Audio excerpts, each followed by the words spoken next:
beer lovers, we're going to do our second tasting of the day, and this is actually the second all grain brew I did, called 3C2. 3C because of the hops, and 2 because it was my second all grain brew. With finings. Okay, now so what I've done with this brew is the Columbus hops I'd run out of, so I substituted Chinook for them, and this has finings in it and so should be much clearer. So this has been bottled about 3 weeks now. It's good. If you can pick that up, that looks very nice. Unfortunately, if you use brown bottles you can't really see the clarity of the beer, but of course it does protect it. Now you can immediately see how much clearer that was. Which was Adam? Yeah, definitely. Okay. So again, an IPA type brew, and it's matured quite a bit. Well. Yep.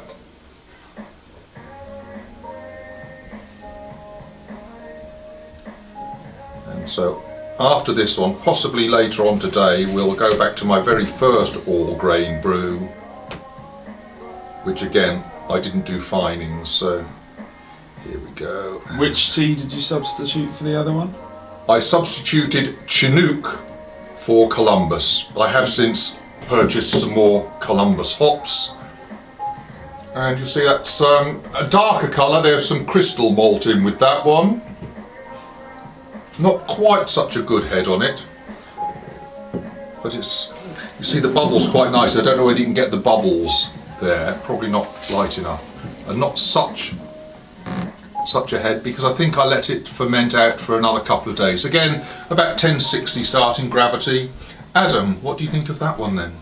Sometimes that indicates stronger percentage though, doesn't it, if there's less of a head? I'm not sure, to be honest with you.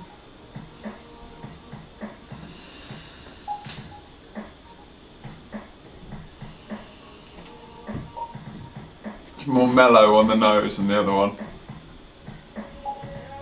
It's conditioned for about 2 weeks longer, so that's probably what it is.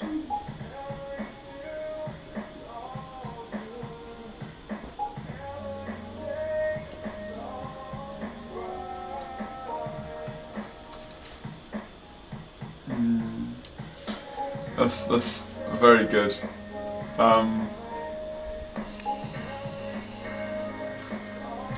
I don't really like licorice when I have licorice. And you wouldn't expect that sort of nose or taste really in a similar hopped beer, but I'm getting it. I'm getting it, yeah.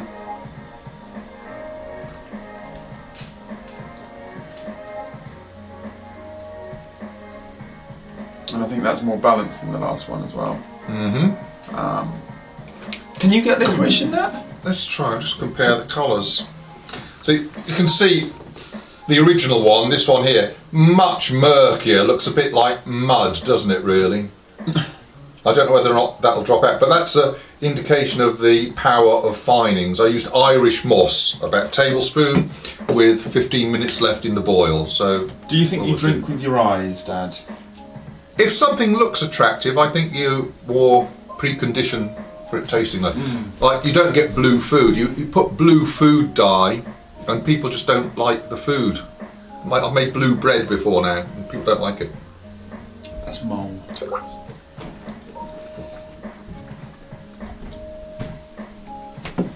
Okay, let's do one of these.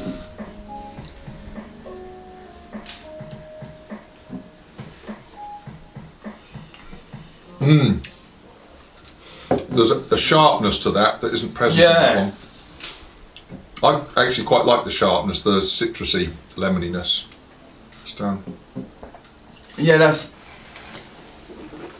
when you compare them, you are getting more of that the fresher. Whereas that's, well, it's quite literally fresher, isn't it? It is just being bottled. 2 weeks fresher. And then yeah. Now you see, if we were doing our usual beer festival thing and we had to decide which one to have a pint of in the end, I would actually go for the muddy one. I like that tang. I like the tang. Also, these flowers are very nice, aren't they? Jill's birthday flowers, gladioli, very nice.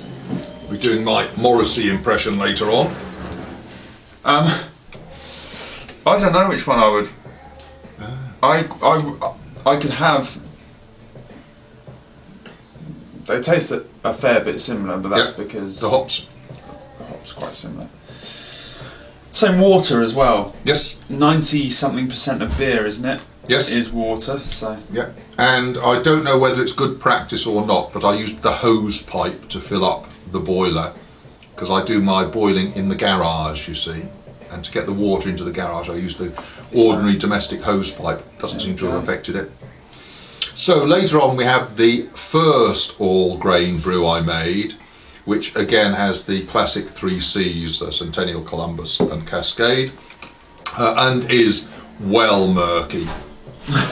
People often ask me about mashing and whether or not I sparge. Well, first of all, my first brew that we'll try later, I didn't sparge the work. I do the brew in a bag stuff, and I just lifted the bag out and let it drain and boiled from there on, which only made 3.5 gallons of beer.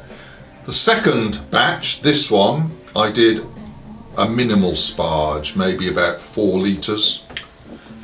See, even though... Sorry, go on. So with the last one, I'm just saying, I did much more of a sparge and it made it up to 5 gallons, and I think it's made for a better beer out of it by doing a full sparge. It takes a bit longer, but I think the effects... Get a better beer. Yep. Even though it's murky, this has got... And you probably saw it with the smoke as well. I think this has got better levels of carbonation. Definitely. Which I think gives it that rounded mouthfeel to it. But... I don't know, you don't really feel like it's a overly carbonated beer either, do you? No. Well, at this point we were going to ask Katie Lewis to come and give us her opinion, but after tasting the last lot she's had to go and lie down in a dark room for a while. So anyway, we'll be back with the first all grain brew later on. Cheers. Cheers, Adam. Thank you for your help and advice. Cheers, everybody.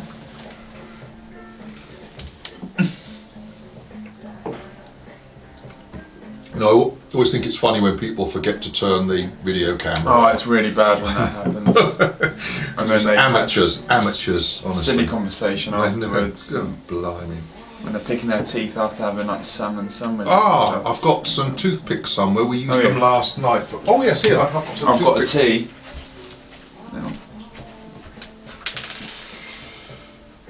Is that the second or the There you go.